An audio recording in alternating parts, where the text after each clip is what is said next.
Aloha! This is lesson 58 from A Course in Miracles with Hope Johnson. These ideas are for review today. Lesson 36. My holiness envelops everything I see. From my holiness does the perception of the real world come. Having forgiven, I no longer see myself as guilty. I can accept the innocence that is the truth about me.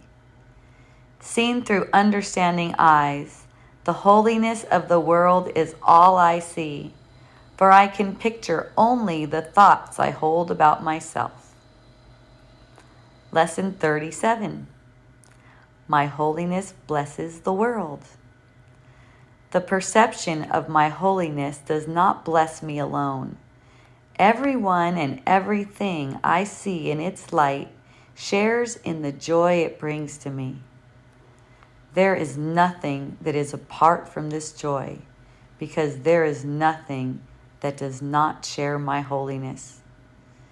As I recognize my holiness, so does the holiness of the world shine forth for everyone to see. Lesson 38. There is nothing my holiness cannot do. My holiness is unlimited in its power to heal, because it is unlimited in its power to save. What is there to be saved from except illusions? And what are all illusions except false ideas about myself? My holiness undoes them all by asserting the truth about me. In the presence of my holiness, which I share with God Himself, all idols vanish. Lesson 39. My holiness is my salvation. Since my holiness saves me from all guilt, recognizing my holiness is recognizing my salvation. It is also recognizing the salvation of the world. Once I have accepted my holiness, nothing can make me afraid. And because I am unafraid, everyone must share in my understanding, which is the gift of God to me and to the world. Lesson 40. I am blessed as a son of God.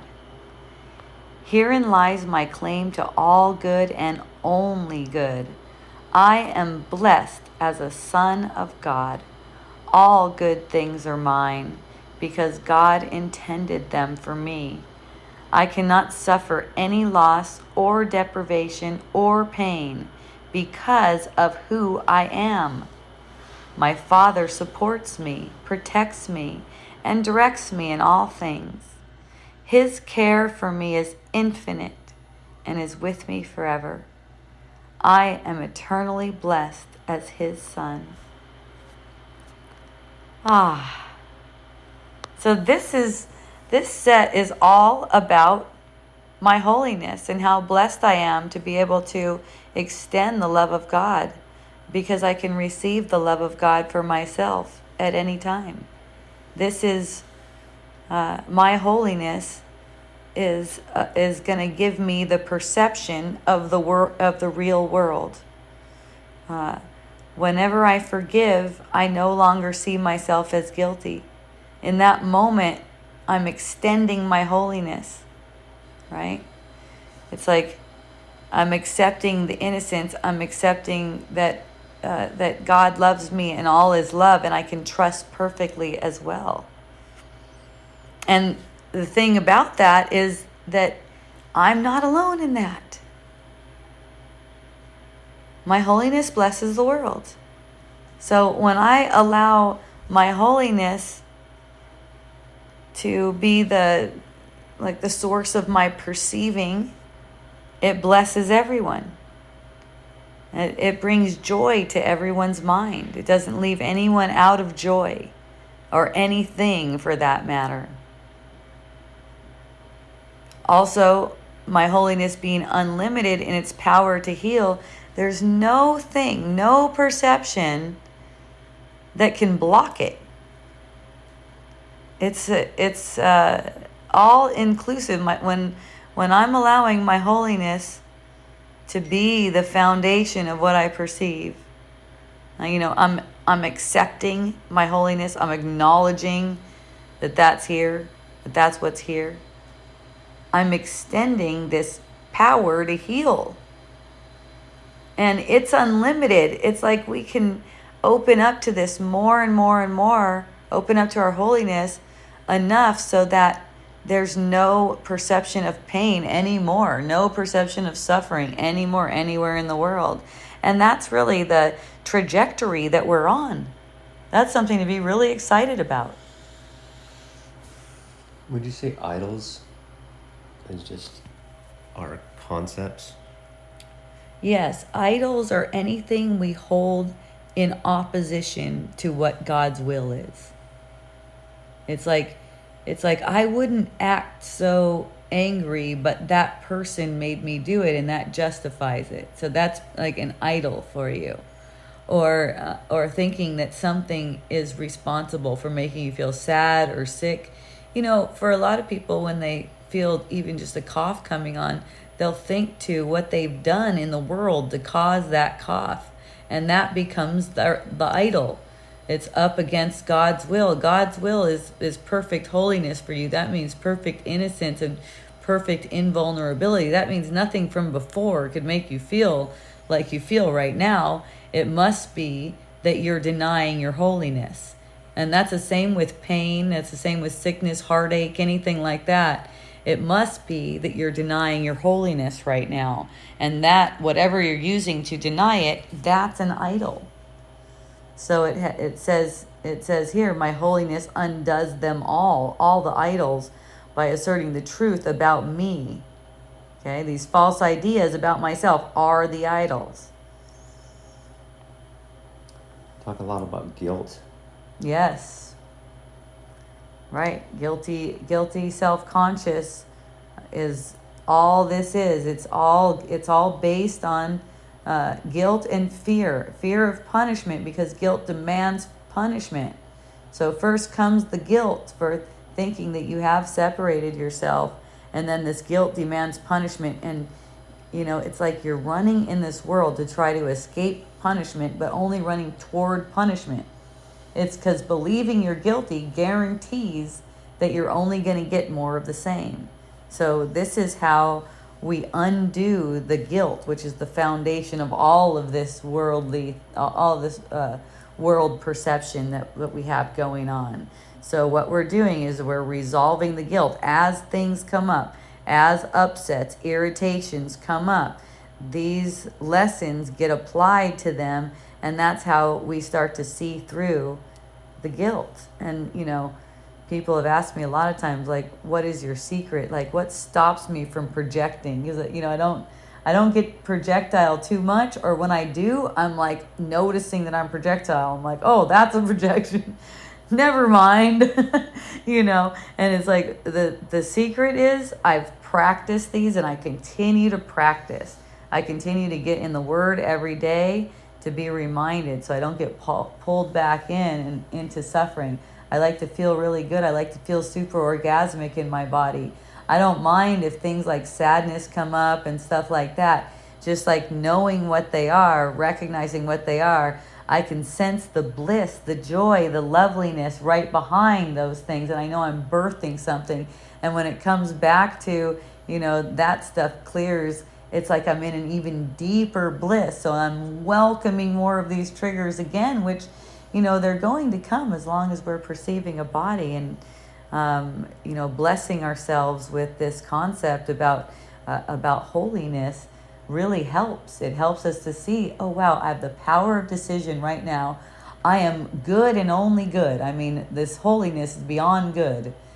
So I can exercise this anytime I want, and I can't get it wrong.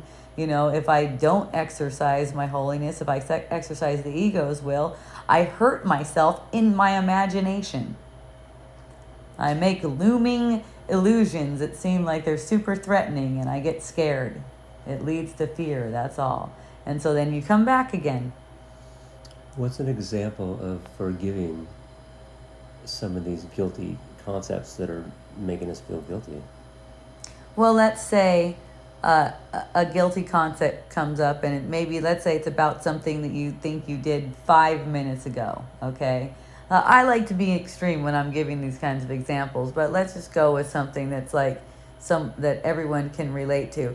Let's say you were mean to your partner. You perceived yourself being mean to your partner, and you don't want to be mean to your partner. You know that, and that's why you get a guilty sensation. So I would look at it like this.